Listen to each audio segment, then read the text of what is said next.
همیشه میرفتم بیرون قدم میزدم. این تنها کاری بود که میتونستم بکنم. موقع قدم زدن فقط به این فکر میکردم که هدف از این زندگی چیه.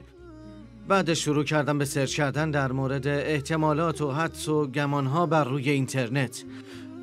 وقتی قرآن میخونی حس میکنی که الله سبحان داره مستقیما باهات حرف میزنه. به همین دلیله که قرآن اینقدر تاثیرگذاره. وقتی که این بحثای علمی قرآنی در مورد این جهان رو میدیدم حس میکردم گنج پیدا کردم. با خودم فکر میکردم چرا من قبلا اینطوری فکر نمیکردم. بارلا ایشان را در زیر سایه ایمان الهیت نگاه دار و بالاترین طبقات بهشت را به آنها ارزانی دار، چرا که تو با موهبت و هدایت قرآن آنها را مورد رحمت خیش قرار داده ای، همان گونه که با قرآن هدایتشان کردی. اهتديت في رحبه تحلو الحياة شوقا إلى المولى أتيت أسلمت روحي للإله نور الحنايا والضلوع لله أعلنت الرجوع آياته تغدو شموع ويفيض في قلبي سنا نور الحنايا والضلوع لله أعلنت الرجوع آياته تغدو شموع. سلام علیکم. من نیکولا هستم. بعد از اسلام اسمم را به عبدالله تغییر دادم. زندگی من تا زمان نوجوانیم کاملا نرمال و عادی بود. میرفتم مدرسه و مثل بقیه همسن و سالام زندگی میکردم، اما وقتی بزرگتر شدم راهمو گم کردم. از یک جوان معمولی فرانسوی به یک دائم الخمر الکلی و سپس به یک معتاد مواد مخدر تبدیل شد تا اینکه بالاخره به خواست خداوند عزوجل اسلام رو پیدا کرد و سببش یه اتفاق بود. وقتی که 13 سالم بود ترک تحصیل کردم. اخلاق و رفتارم با پدر و مادرم خیلی بد بود. شروع کردم به سیگار کشیدن، بعدشم حشیش و الکل مواد مصرف می کردم تا اینکه معتاد شدم. از سن 13 سالگی تا 20 سالگی هم ترک تحصیل کرد و هم بیکار بود. معمولاً از جیب پدرش دزدی میکرد و این پولا رو برای مواد مخدر و الکل مصرف میکرد. من یه روز تصمیم گرفتم الکل و مواد و همه این عادتهای بد رو کنار بذارم. همینجوری تصمیم گرفتم که اینا رو بذارم کنار و این کار رو انجام دادم. بعد از زندگی تأسف‌باری که داشتی، نقطه آغازین تولد دوبارت کی بود و چطور شد تصمیم گرفتی که تغییری به زندگیت بدی؟ چه اتفاقی افتاد که بدیها همه از بین رفت؟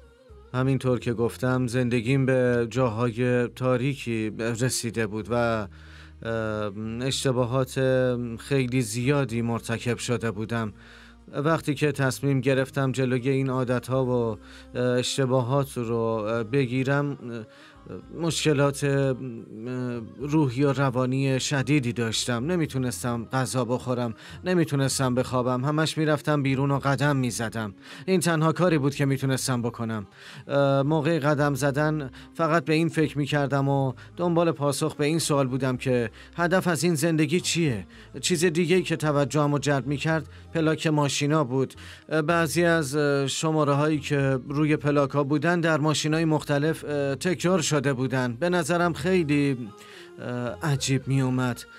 چطور این کارو میکنن؟ این پلاک ها چطور نوشته میشه؟ و اینجوری شد که شروع کردم به سرچ کردن در اینترنت. زمانی که داشت تو اینترنت جستجو میکرد در مورد تصادفات و احتمالات، به مجموعه ای از مقالات علمی برخورد که در مورد قرآن نوشته شده بود. در اون مقالات گفته شده بود که این جهان تصادفی به وجود نیومده و اینو ثابت کرده بود.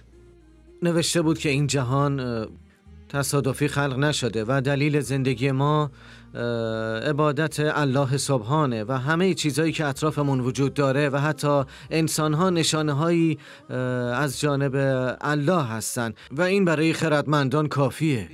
بالقرآن اهتديت في رحبه تحلو الحياة شوقا إلى المولى أتيت أسلمت روحي للإله نور الحنايا والطلوع لله أعلنت الرجوع آياته تغدو شموع ويفيض في قلبي سنور بلال رضی الله عنه وارد خانه حضرت نبی علیه السلام میشه تا ازش اجازه گفتن اذان صبح رو بگیره.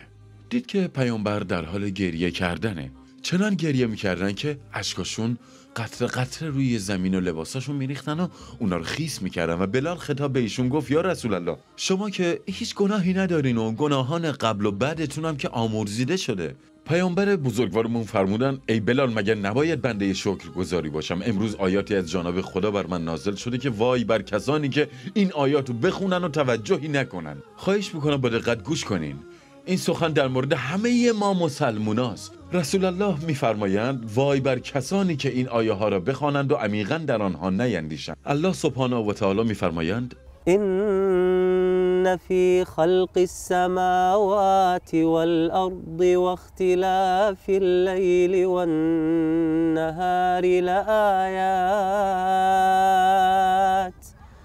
لآيات لأولي الألباب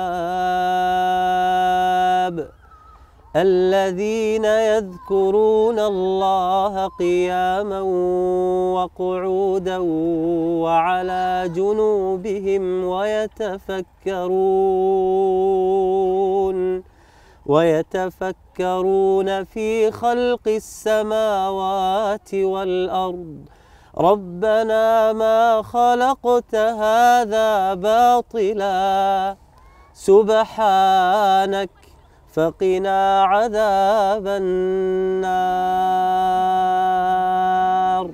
این همون آیه‌ایه که پیامبر بزرگوارمون راجع بهش صحبت میکردن و فرمودن وای بر کسانی که این آیه ها رو بخونن ولی در اونها نیندیشن. همین که نیکولا ترجمه فرانسوی این آیه رو خوند تلنگری به قلبش زده شد و اونو تسلیم الله رحمان نمود. تأثیر این آیه باعث شد که دیدش به جهان کاملا تغییر کنه. نگاهش به درختها، رودها، آسمان، خورشید و تک تک اجزای جهان عوض بشه.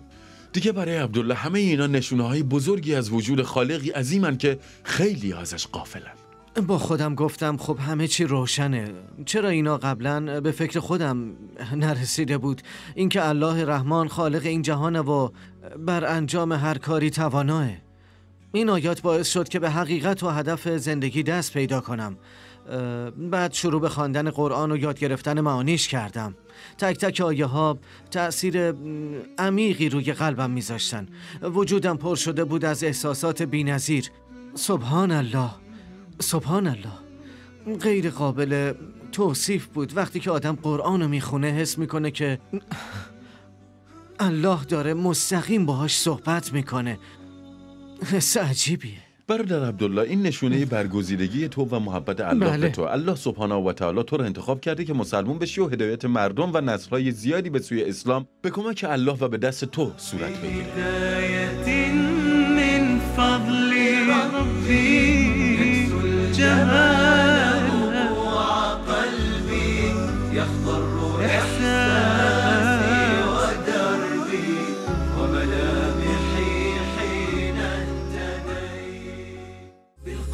بالقرآن برحمه تحلو الحياة شوقا إلى المولى أتاي أسلمت روحي. با برنامه هدایت یافتگان با قرآن همراه ما باشید.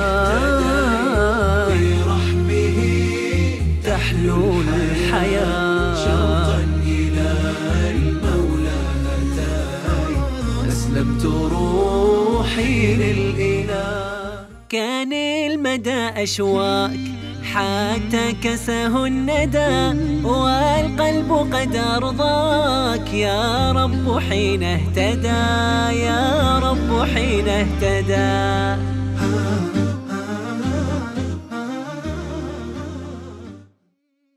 در واقع نشانه هایی که در جهان وجود داره باعث شد که من جذب قرآن شم و دلیل دومم این بود که حقایق علمی قرآن که به تازگی کشف شدن منو جذب کرد. قرآن به بسیاری از این کشفیات تازه به شکل کاملا واضحی اشاره کرده.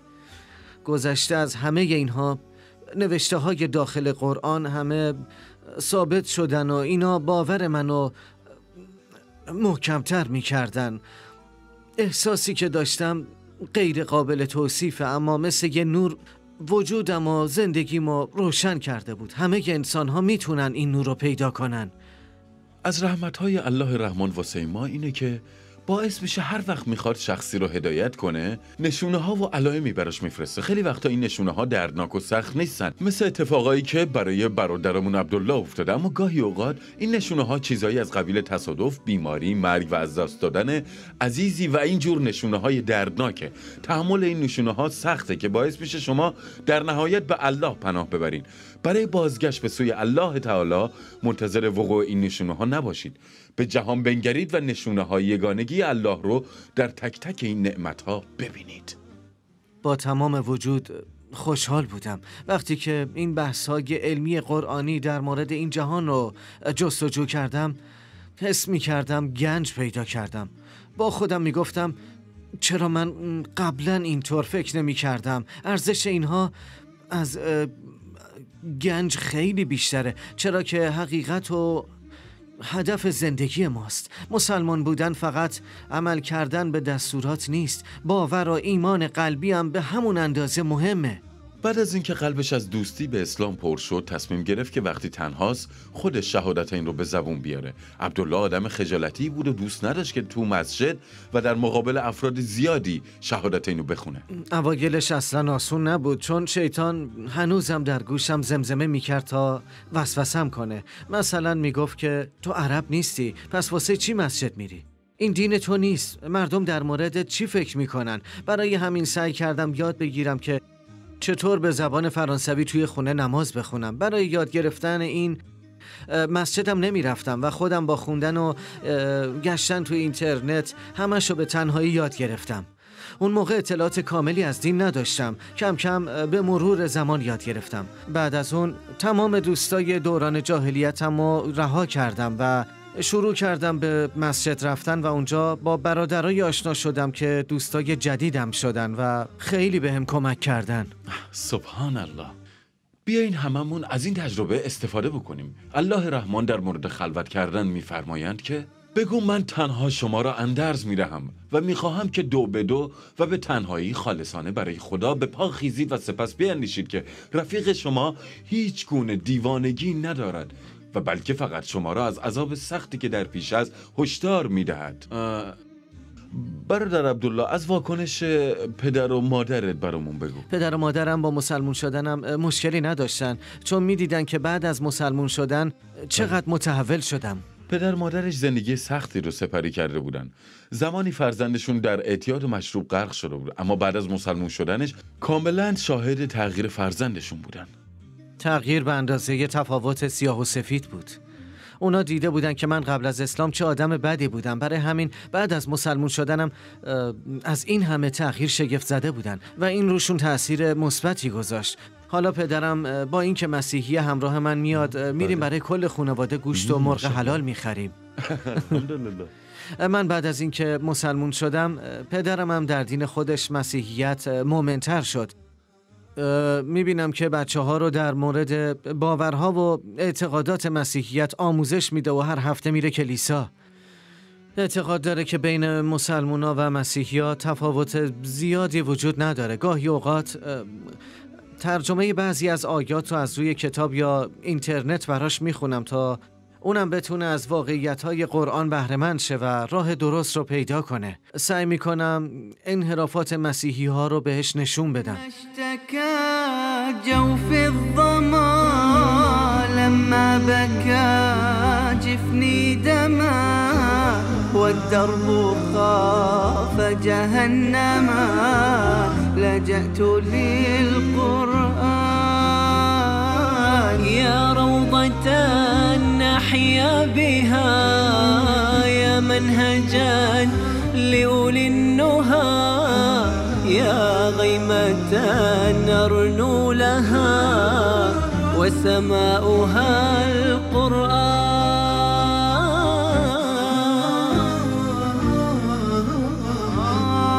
عم الظلام فؤاديها بات الليالي قاسية ما عدت أدري ما الضياء إلا مع القرآن معنت في آياته فأنست في صفحاته ورشفت من نفحاته ما أعذب القرآن.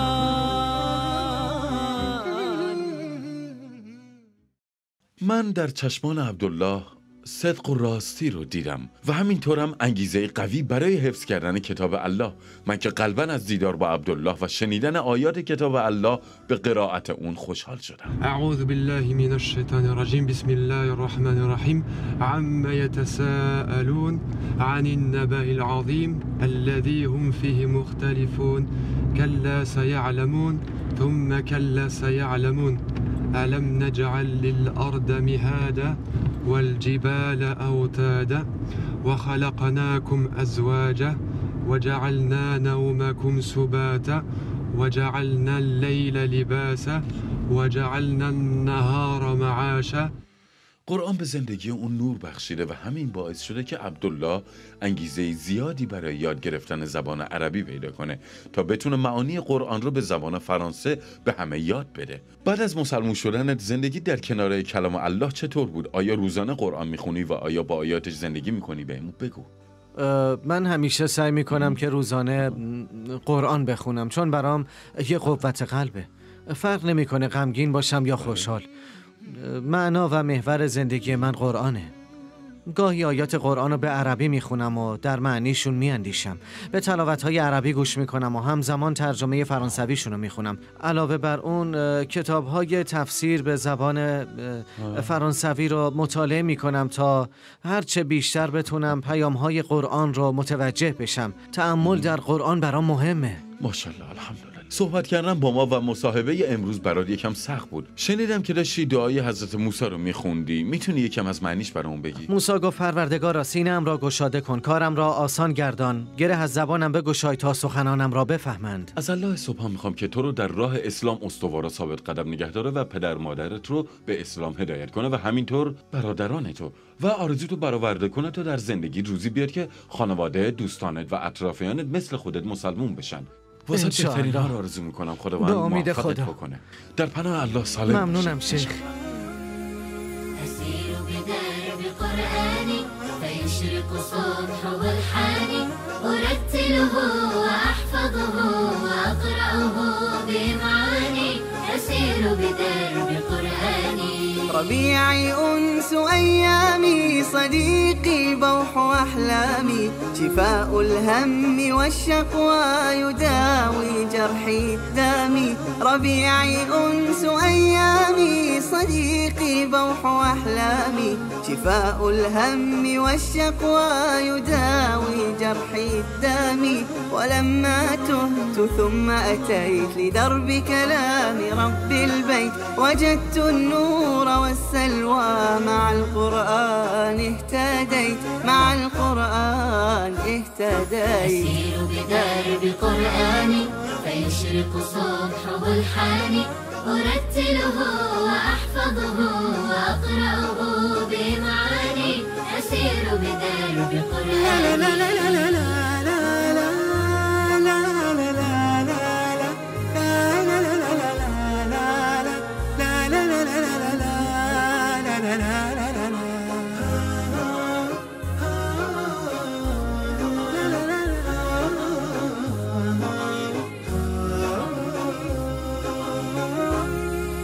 جنى وشذا وأوراق لروض الجنة ساق أخي إما مررت بها فثم النفع رقراق جنى وشذا وأوراق لروض الجنة الجنة ساق أخي إما مررت بها فثم النفع رقراق ولما تهت ثم أتيت لدرب كلام رب البيت وجدت النور والسلوى مع القرآن اهتديت مع القرآن اهتديت فيشرق صبحه الحاني أرتله وأحفظه وأقرأه بمعاني أسير